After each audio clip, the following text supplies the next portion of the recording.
ઠારણ બિંદુ અવનયન એટલે કે ઠાર બિંદુ અવનયન વિશે સમજવી રહી. અવનયન એટલે ઘટાડો તેવો અર્થ થાય. એટલે કે ઠારણ બિંદુમાં ઘટાડો જોવાનો છે.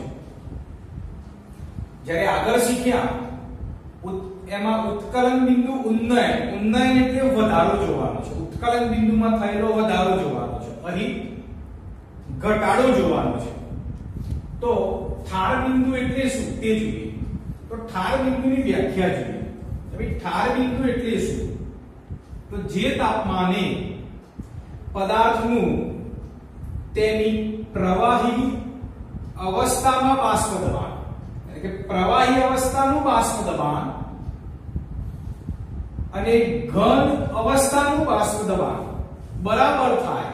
એટલે કે પ્રવાહી અવસ્થાનું જે બાષ્પ દબાણ છે, જેટલું બાષ્પ દબાણ છે તેટલું જ બાષ્પ દબાણ ઘન કલા અથવા તો ઘન અવસ્થાનું થાય તે તાપમાનને તેનું ઠારણ બિંદુ કહે છે.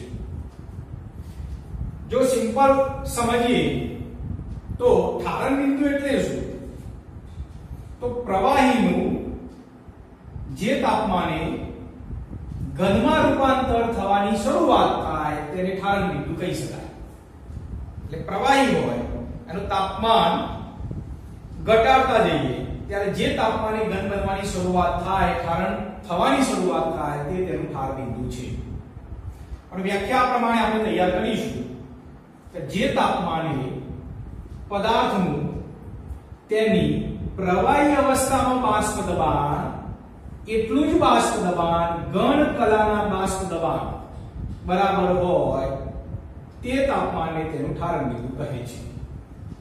તો આ રીતે આપણે ઠારણ બિંદુ સમજી શકીએ.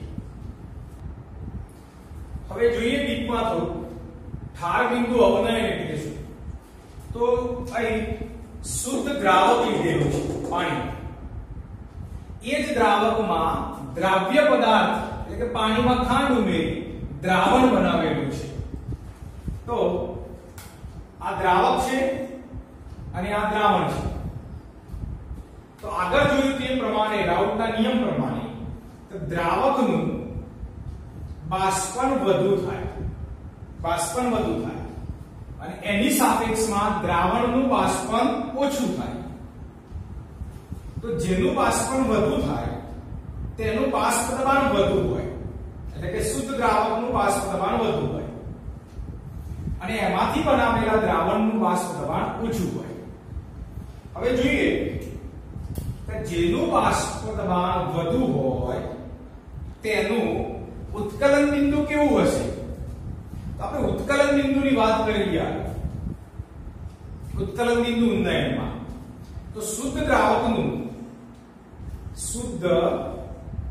દ્રાવકનું ઉત્કલન બિંદુ એટલે TB0 હંમેશા બાષ્પ દબાણ વધુ હોવાથી, બાષ્પ દબાણ સમજજો, બાષ્પ દબાણ વધુ હોવાથી શુદ્ધ દ્રાવકનું ઉત્કલન બિંદુ ઓછું મળે. એટલે ઓછું છે. એની સાપેક્ષમાં જે દ્રાવણ છે એ દ્રાવણનું બાષ્પ દબાણ ઓછું હોવાથી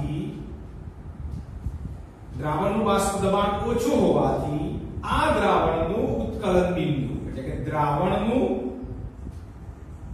ઉત્કલન બિંદુ TB વધુ મળે છે.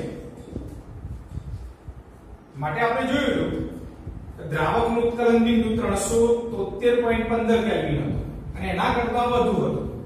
માટે આપણે ડેલ્ટા TB શોધેલો. ડેલ્ટા TB એમાં TB માંથી, મોટામાંથી આ નાનું બાદ કરેલું, TB માંથી TB0 બાદ કરેલું અને આને ઉત્કલન બિંદુ ઉન્નયન શબ્દ આપેલો એટલે કે ઉત્કલન બિંદુમાં થતો વધારો શબ્દ આપેલો.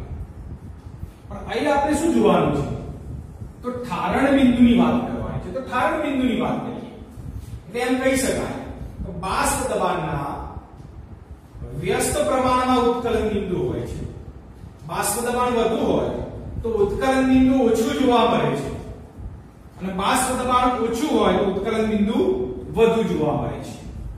હવે ઠાર બિંદુની વાત કરીએ તો જે પદાર્થનું બાષ્પ દબાણ વધુ હોય તો તેનું ઠારણ બિંદુ પણ વધુ જોવા મળે છે.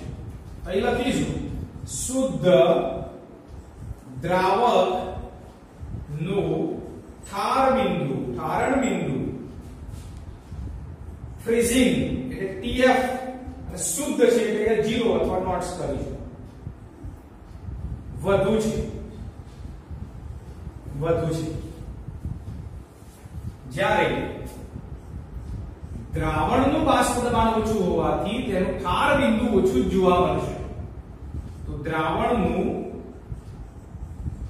ઠાર બિંદુ એટલે TF ઓછું છે. તો અહીં ધ્યાન રાખવાનું છે કે બાષ્પ દબાણ વધુ તો ઉત્કલન બિંદુ ઓછું, બાષ્પ દબાણ વધુ તો ઠારણ બિંદુ વધુ, એ જ પ્રમાણે બાષ્પ દબાણ ઓછું તો ઉત્કલન બિંદુ વધુ, બાષ્પ દબાણ ઓછું તો ઠારણ બિંદુ પણ ઓછું. તો બાષ્પ દબાણના વ્યસ્ત પ્રમાણમાં છે આ અને બાષ્પ દબાણના સપ્રમાણમાં છે આ, એમ કહી શકાય. હવે એક ઉદાહરણ જોઈએ. માની લો કે શુદ્ધ દ્રાવક તરીકે પાણી છે. તો પાણીનું ઠારણ બિંદુ TF0 ફિક્સ નક્કી જ હોય, એટલે કે 0 સેલ્સિયસ એ 0 સેલ્સિયસ એ પાણીનું ઠારણ બિંદુ છે અને કેલ્વિનમાં 273.15 કેલ્વિન એ શુદ્ધ દ્રાવક એટલે પાણીનું ઠારણ બિંદુ છે. એ જ રીતે આગળ જોયું તો પાણીનું ઉત્કલન બિંદુ શું, શુદ્ધ દ્રાવકનું ઉત્કલન બિંદુ શું જો પાણી હોય તો 373.15 કેલ્વિન, એ પણ ધ્યાનમાં લેશું. તો ઠારણ બિંદુ અહીં આપ્યું છે દ્રાવક પાણી હોવાથી, જ્યારે દ્રાવણનું ઠારણ બિંદુ જે આશરે લઈએ આપણે સમજવા માટે, તો હંમેશા દ્રાવકના ઠારણ બિંદુ કરતા દ્રાવણનું ઠારણ બિંદુ કેવું છે, ઓછું. સમજજો મિત્રો, દ્રાવકના ઠારણ બિંદુ કરતા દ્રાવણનું ઠારણ બિંદુ ઓછું છે, જ્યારે દ્રાવકના ઉત્કલન બિંદુ કરતા દ્રાવણનું ઉત્કલન બિંદુ વધુ છે.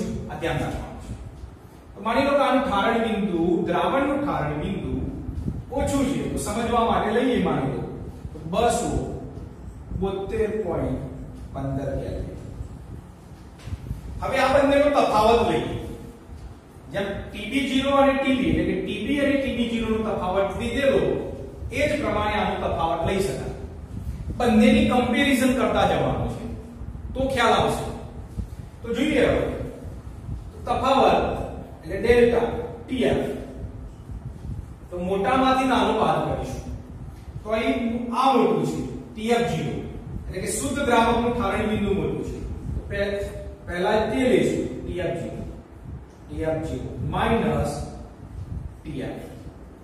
કિંમત મૂકીએ TF0 273.15 માઈનસ 272.15, તો એ 1 કેલ્વિન મળે છે ડેલ્ટા TF. હવે આ ડેલ્ટા TF શું, તો આ જ ડેલ્ટા TF ને શું કહી શકાય, તો આ ડેલ્ટા TF ને ઠાર બિંદુ અવનયન કહી શકાય. તો આ ડેલ્ટા TF ને ઠાર બિંદુ અવનયન, ઠાર બિંદુ અવનયન કહે છે. એટલે કે ઠાર બિંદુમાં થતો ઘટાડો એમ કહી શકાય. આગળ જોઈએ તો મિત્રો ફરીથી રિમાઇન્ડ કરીએ, TB બરાબર TB માઈનસ TB0 એમ જોઈએ. આને ઉત્કલન બિંદુ ઉન્નયન એટલે ઉત્કલન બિંદુમાં થતો વધારો એમ કહેવાય. આને ઠાર બિંદુ અવનયન એટલે કે ઠાર બિંદુમાં થતો ઘટાડો એમ કહેશું. અહીં TB માંથી TB0 બાદ કરેલા છે કારણ કે આ મોટા છે અને અહીંયા નાના છે. જ્યારે અહીં શું કરેલું છે, TF0 માંથી TF બાદ કરેલા છે. કેમ, આ મોટા છે આ નાના છે. તો આ ધ્યાન રાખીશું. આ સૂત્રમાં આ સૂત્ર ધ્યાનમાં લઈશું, આ પણ લઈશું. ટીબી માંથી ટીબી0 દ્રાવક છે અહીં દ્રાવક આગળ છે ત્યાં પાછળ તો આ પ્રમાણે આપણે લઈ શકીએ ઠાર બિંદુ અવનયન એટલે કે ઠારણ બિંદુમાં દ્રાવકના ઠારણ બિંદુ કરતા દ્રાવણના ઠારણ બિંદુમાં થયેલો ઘટાડો એના તફાવતને ઠાર બિંદુ અવનયન એટલે કે ઠાર બિંદુમાં થતો ઘટાડો ડેલ્ટા ટીએફ તરીકે ઓળખી શકાય છે. તો જોયું ડેલ્ટા ટીએફ બરાબર ટીએફ0 માઈનસ ટીએફ. ડેલ્ટા ટીએફ એટલે શું? દાખલા માટે ખાસ ધ્યાન રાખીશું આપણે. ડેલ્ટા ટીએફ એટલે શું? તો ઠારણ બિંદુ અવનયન એટલે કે ઠારણ બિંદુમાં થતો ઘટાડો. ટીએફ0 એટલે શું? શુદ્ધ દ્રાવકનું ઠારણ બિંદુ. જો પાણી હોય તો નક્કી જ હોય 273.15 કેલ્વિન અને આ દ્રાવણનું ઠારણ બિંદુ. હવે જોઈએ આગળ તો ડેલ્ટા ટીએફ ચલે છે સ્મોલ m એટલે કે ઠારણ બિંદુ અવનયન એ મોલર સાંદ્રતાના સપ્રમાણમાં છે. જેમ ડેલ્ટા ટીબી ચલે છે એમ એ જ રીતે ડેલ્ટા ટીએફ ચલે છે સ્મોલ m એટલે કે ડેલ્ટા ટીએફ પણ એટલે કે ઠારણ બિંદુ અવનયન એટલે કે ઠારણ બિંદુમાં થતો ઘટાડો એ તેની મોલર સાંદ્રતાના સપ્રમાણમાં છે. અહીં શું જોયું હતું? ઉત્કલન બિંદુ ઉન્નયન એટલે કે ઉત્કલન બિંદુમાં થતો વધારો એ પણ એની મોલર સાંદ્રતાના સપ્રમાણમાં છે. હવે ચલે છે શું કહીએ તો ડેલ્ટા ટીએફ બરાબર કેએફ અચળાંક છે ઇન્ટુ સ્મોલ m. જો m ની કિંમત 1 હોય તો kf બરાબર ડેલ્ટા ટીએફ થાય. હવે kf એટલે શું? તો મોલર અવનયન અચળાંક. અહીં પણ જોયું હતું કે ડેલ્ટા ટીબી બરાબર kb ઇન્ટુ સ્મોલ m. તો kb શું હતો? તો મોલર ઉન્નયન અચળાંક. વધતું હતું માટે ઉન્નયન અચળાંક, મોલર ઉન્નયન અચળાંક. આ ઘટે છે માટે મોલર અવનયન અચળાંક છે kf. હવે સ્મોલ m એટલે શું? તો સ્મોલ m એટલે આપણે જાણીએ છીએ તે પ્રમાણે મોલાલિટી. મોલાલિટી એટલે શું કહી જોયું તે પ્રમાણે દ્રાવ્યનું દર ગ્રામમાં ગુણ્યા 1000. દ્રાવકનું દર પણ ગ્રામમાં ગુણ્યા દ્રાવ્યનું દર છે તો દ્રાવ્યનું આણ્વીય દર. આ કિંમતને એપ્લાય કરતા તો શું થાય? તો ડેલ્ટા ટીએફ બરાબર કેએફ ગુણ્યા W2 ગુણ્યા 1000 છેદમાં W1 ગુણ્યા M2. એટલે આ પ્રમાણે છે. એટલે એમ કહી શકીએ કે ડેલ્ટા ટીએફ એટલે શું? તો ઠારણ બિંદુ અવનયન, ઠારણ બિંદુમાં થતો ઘટાડો. kf એટલે શું? મોલર અવનયન અચળાંક અથવા તો ઠારણ બિંદુ અવનયન અચળાંક. W2 એટલે શું? તો દ્રાવ્યનું દર ગ્રામમાં. W1 એટલે શું? તો દ્રાવકનું દર ગ્રામમાં. અને M2 એટલે શું? તો દ્રાવ્યનું આણ્વીય દર એમ થાય.